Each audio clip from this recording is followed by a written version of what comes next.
November 14, 1448. Targovikt, Wallachia. A bitter wind howls through the palace courtyard. Ottoman prisoners writhe in agony, impaled on hundreds of tall wooden stakes. Blood runs in thin rivers over the cobblestones. At the center of this hellish scene stands a silent figure, 17-year-old Vlad Dracula. He watches with cold, lifeless eyes.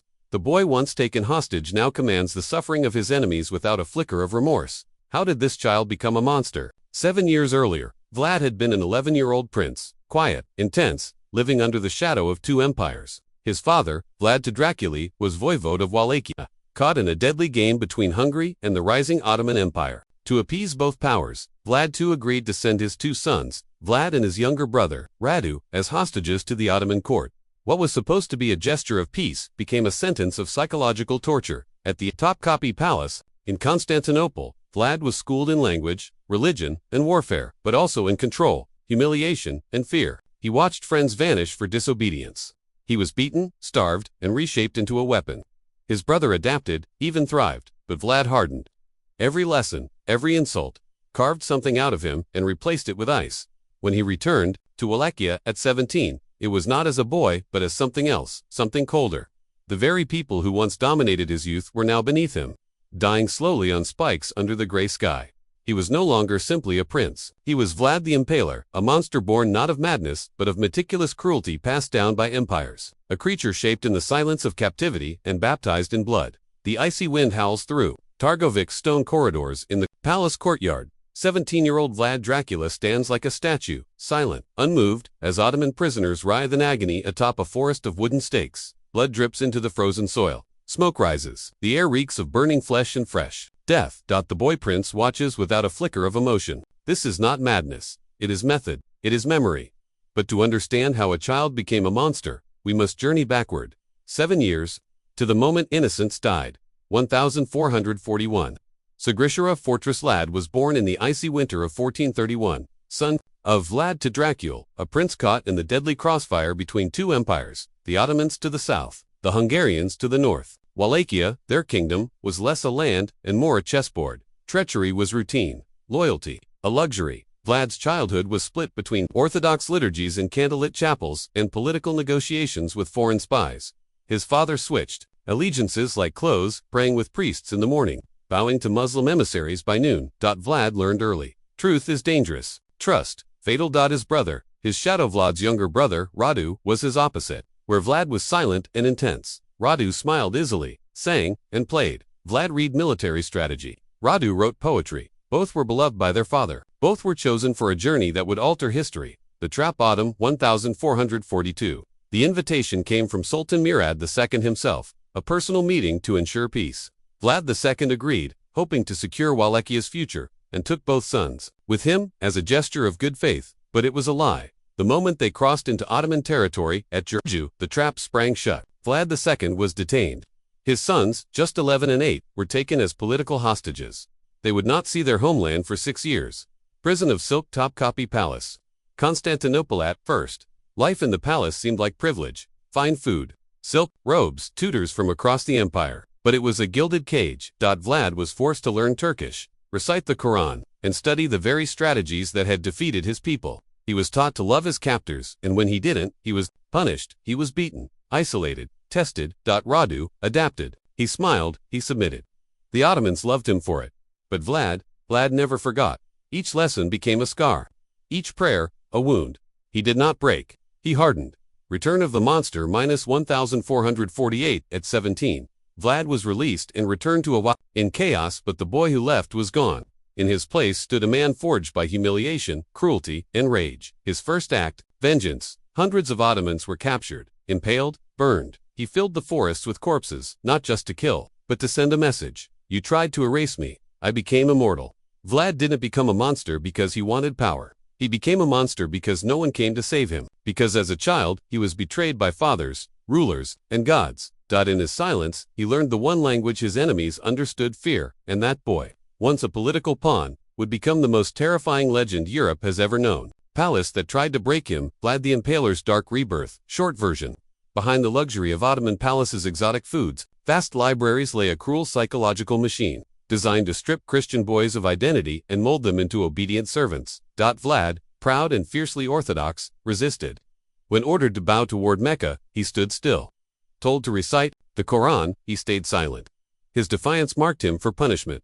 His younger brother Radu did the opposite, charming, adaptable, and eager to please. He learned Turkish, prayed with the Ottomans, and quickly became a favorite. Vlad watched in anguish as Radu transformed into someone unrecognizable. Vlad's torment began with public humiliation, serving wine to nobles who mocked his faith. Lessons turned into attacks on Christianity. Converted Christians called him a fool. Other defiant captives quietly vanished. Then came the darker games. Young boys like Vlad were slowly introduced into a system of exploitation, violated boundaries. Strategic grooming, psychological dismantling. Resistance became dangerous. Submission meant losing oneself. While Radu thrived through surrender, Vlad hardened. The abuse didn't break him, it reshaped him. The boy who once prayed now studied pain. He learned power through trauma, control through suffering. Each day brought new humiliation. Each night, new violation. But something dark grew inside him, a cold awareness of domination, a vow of revenge. By age 11, Vlad no longer cried. He watched his own torment from afar, memorizing every technique used against him. They were building a broken boy but creating something far more dangerous. A monster was awakening. And one day, it would return. What began as indoctrination soon turned monstrous. By his second year in Ottoman captivity, 12-year-old Vlad had become a shadow, thin, hollow-eyed, and eerily silent. The once defiant boy now moved with mechanical obedience.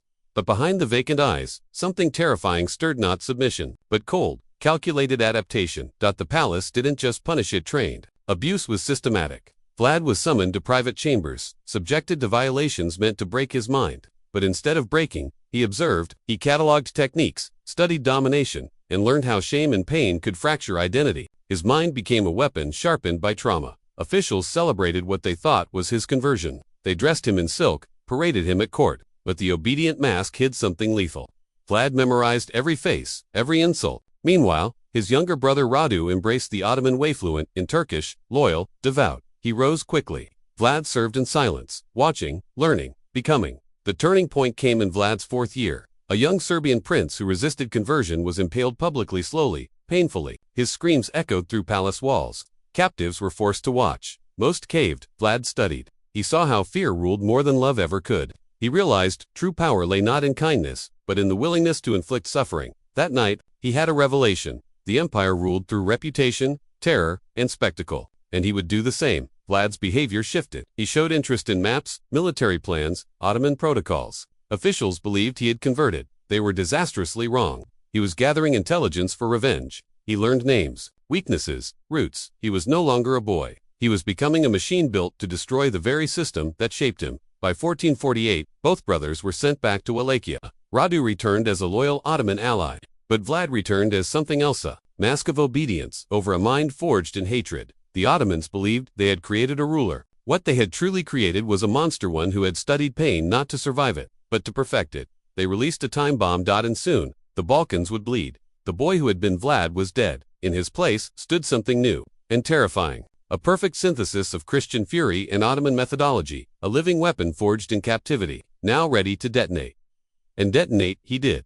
Within months of returning to Wallachia, in 1448, 17-year-old Vlad began applying what he'd learned in the Ottoman dungeons. His first reign lasted just 2 months before Hungarian intervention cut it short, but it offered a terrifying preview of what was to come. When he seized the throne permanently in 1456, Vlad unleashed a reign of terror that shocked even a medieval world already drenched in violence. The boy who had once silently memorized the psychology of power was now its master. He didn't just kill, he turned death into theater. His preferred method, impalement, not by accident. He had seen a Serbian prince die that way in his youth and never forgot the screams, the spectacle, the fear. Unlike quick executions, impalement was slow, deliberate, designed to make pain linger, to create suffering so prolonged, entire villages would surrender rather than face his wrath. He perfected the technique like an artist. Perfects a brushstroke, varying the angles of the stakes, calculating the entry points, adjusting the height to ensure days of agony. Some victims screamed for hours, some hung for days, and their cries became his trumpet of fear. In 1459, outside Targovict, he staged his masterpiece, The Forest of the Impaled. Over 30,000 Saxon merchants and their families impaled in rows by height. A grotesque cathedral of suffering.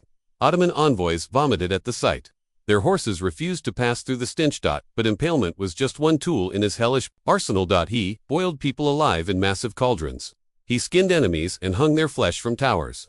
He had one Ottoman commander nailed to his turban because he refused to remove it, then dined as the man bled out. But Vlad's most terrifying weapon was not physical violence, it was anticipation. He would invite enemies to royal banquets, feed them like kings, only to reveal, through the palace windows, entire fields filled. With sharpened stakes, many surrendered before a single drop of blood was spilled. Then came the legendary night attack of 1462. Vlad, commanding just 10,000 men, launched a night raid against an Ottoman army 9 times larger. He personally targeted Sultan Mehmed II's tent, attempting to assassinate the most powerful man in the Muslim world. He failed, but the psychological effect was devastating. The Sultan, rattled to his core, retreated from Wallachia.